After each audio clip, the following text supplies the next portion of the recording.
es para iniciar conversación con Juan Pablo Lalquiaga, el expresidente de Conindustria, hablar con él, darle por supuesto la bienvenida, pero sobre las últimas medidas decretadas por el Gobierno Nacional. Un placer tenerlo por acá. Muchas gracias, Tenis, muchas gracias por haberme invitado y buenos días a todos los televidentes. Bueno, el salario mínimo integral quedó en 5.196.000 bolívares. El día de hoy, en varios medios de circulación regional, hablan de regular 50 productos más según anuncio del vicepresidente Tarek El Aissami. Hablan, por ejemplo, de que la hiperinflación está ya de alto voltaje, se está hablando de unos 4%, 3,5% diario. ¿Cómo recibe la industria venezolana estos nuevos decretos y estas nuevas medidas que pudiera implementar el gobierno? Bueno, el aumento del salario mínimo que se decretó la semana pasada verdaderamente es una demostración de los altísimos niveles de inflación que tenemos. No solamente por el hecho de que que sea la cuarta vez este año que se aumenta, sino por la magnitud en la cual se aumentó. Habiéndote dicho eso, te digo, sigue siendo un salario de miseria, ¿verdad? En la medida en que tú no puedas tener acceso a poderte comprar todos los alimentos que requieres durante el mes, que puedas tener acceso a medicinas, que puedas tener acceso a poderte comprar vestimenta y a poder pagar alquiler o compra de vivienda con tu salario, pues ese salario es un salario de miseria, un salario de hambre. Y ese es el salario que tenemos en este momento. Ahora, ¿qué puede hacer el gobierno nacional como para compensar eso? Nada. En este momento el gobierno nacional no puede hacer absolutamente nada. Para poder recuperar la economía se requiere tomar unas acciones que este gobierno o que esta cúpula gobernante no es capaz de tomar. Ahí tú tendrías que, primero, detener la inflación. Para detener la inflación tendrías que achicar el tamaño del Estado y pasar una cantidad de empresas del Estado al sector privado, nacional o internacional. Y no hay nadie en el sector privado nacional ni internacional que vayan a recibir, que vayan a invertir en empresas en este momento, por cuanto en Venezuela no hay Estado de Derecho. Y no hay seguridad jurídica, según lo que ustedes han denunciado. Y no hay respeto por los derechos de propiedad. Entonces tú inviertes en una empresa que tú sabes que el Estado mismo te puede robar mañana, así como se robaron Kellogg's, ¿no? Entonces, las posibilidades que tiene esta cúpula gobernante de recuperar la economía no es ninguna. A lo que tenemos que apuntar los venezolanos es a que haya una transición política, un cambio político dentro del cual se pueda comenzar un proceso de recuperación del país. Y ahí no es tan difícil, Fíjate que Ecuador está perfectamente bien, con una estabilidad económica tal que atrae inmigrantes, donde lo cual se puede vivir perfectamente bien. Perú está perfectamente bien, Colombia está perfectamente bien, Chile perfectamente bien, Argentina recuperándose. Si los demás lo han podido hacer, ¿qué es lo que han hecho los demás que ha faltado aquí? Entonces, recuperar la economía no es difícil. Aquí el tema está en pasar por ese cambio político que nos hace falta como para poder tener los gobernantes que tengan, que sean capaces, bueno, primero que tengan el deseo de recuperar el país, no de destruir el país. ¿Es un tema de modelo o de desconocimiento de la economía, señor Lalquiaga? Porque se ha dicho, y muchísimos economistas que pasan por esta misma silla, lo hemos conversado con usted en otras oportunidades, con la representación de Fede Cámaras, y siempre se han dado las medidas que pareciera ser, por lo menos, el inicio de la solución, pero el gobierno las descarta. Incluso el mismo problema no se habla de hiperinflación, sino de inflación inducida. Se habla de guerra económica. Ya ayer anunciaba el presidente Nicolás Maduro que aparentemente Colombia estaría conspirando una vez más contra nuestro país. Fíjate, yo llevo en la cabeza de Conindustria 3 años. A lo largo del tiempo, de estos 3 años, y antes en Azoquim, he venido escuchando de propuestas que se le hacen al gobierno. Estas propuestas inclusive se han hecho dentro del propio gobierno, y cuando recién murió el difunto presidente Chávez, cuando recién murió Rafael Ramírez, quien tendrá una cantidad de otros defectos, pero tuvo la sensatez de plantear un plan de reforma económica.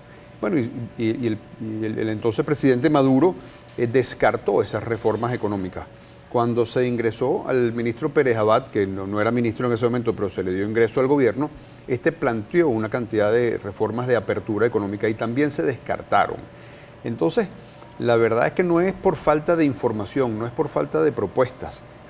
Todos los organismos nacionales que tienen que ver con la economía, partiendo por la Asamblea Nacional, pero Fede Cámaras, todos los sectores económicos han planteado qué es lo que habría que hacer en cada uno de esos sectores como para poder recuperar o la producción ganadera o la producción agrícola o la siderurgia o la cementera, hasta el sistema eléctrico o la misma recuperación digamos, de la producción petrolera.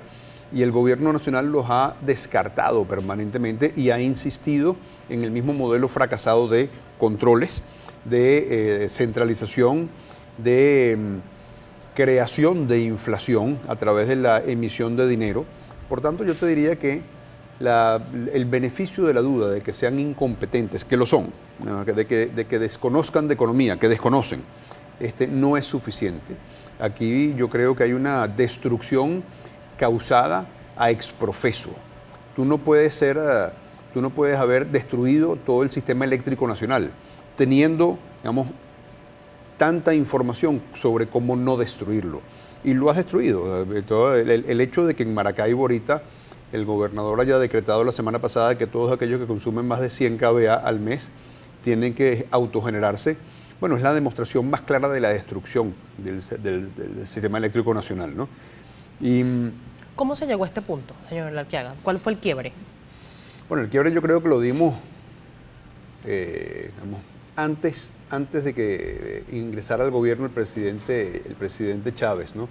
El quiebre fue un quiebre político, fue un quiebre en el cual los venezolanos pensábamos de que necesitábamos un cambio político y que ese cambio político debía ser porque éramos un país rico que lo que tenía era problemas de distribución, cuando no nos dábamos cuenta de que teníamos un país en el cual había enormes niveles de producción y lo que había que era que darle más libertad a la economía como para que hubiera más personas que pudiesen acceder, vamos, a la clase media, ¿no? Que pudieran conseguir trabajos estables y pudieran acceder a la clase media.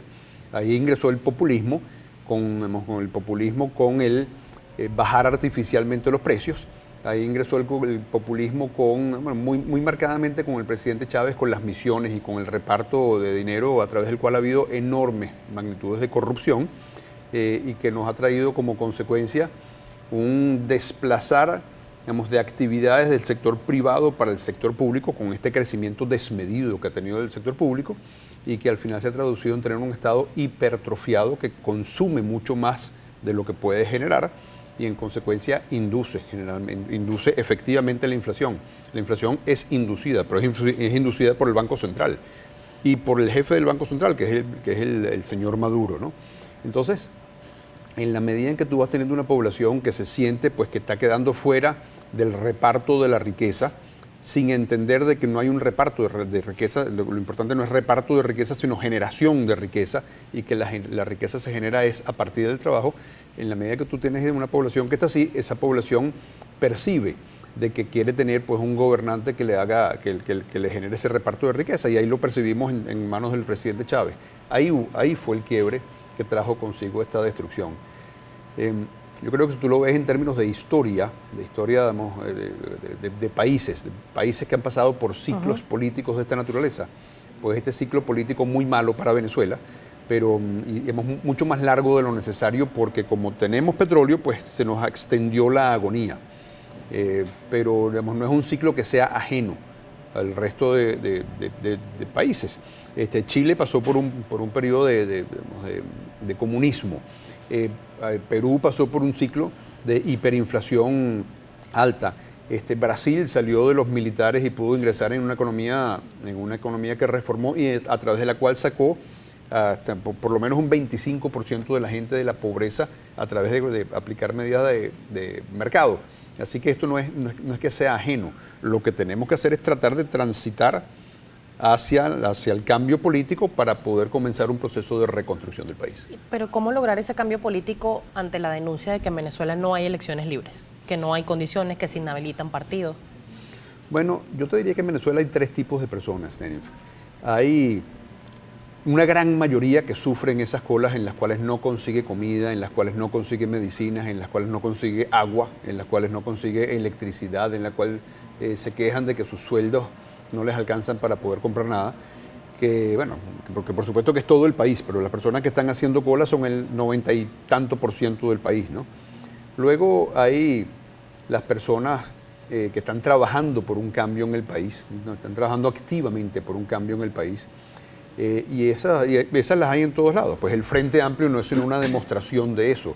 En todas las actividades se está construyendo planes como para poder reconstruir el país. Los educadores tienen plan, los médicos tienen plan, por supuesto que los empresarios tenemos enormes planes. La Asamblea Nacional ha construido planes, fuera de Venezuela se han construido planes y se han llegado a acuerdos entre países, países desarrollados de la región. El mismo grupo de los 7 tiene un plan como para poder apalancar la economía venezolana. Digo apalancar en el sentido de poderle dar viabilidad hacia que la macroeconomía pueda funcionar, y lo han hecho explícito, lo han hecho claro, lo han hecho transparente, ¿verdad?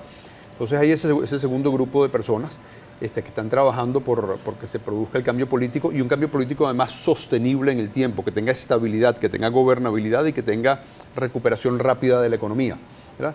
Y luego hay ese grupo de personas que se oponen a que haya un cambio político, dentro del cual, pues, por supuesto, hay algunos que creen que les da miedo el cambio político y que les da miedo cómo van a quedar ellos en una Venezuela posterior. Por supuesto, dentro de eso hay civiles y militares, ¿no?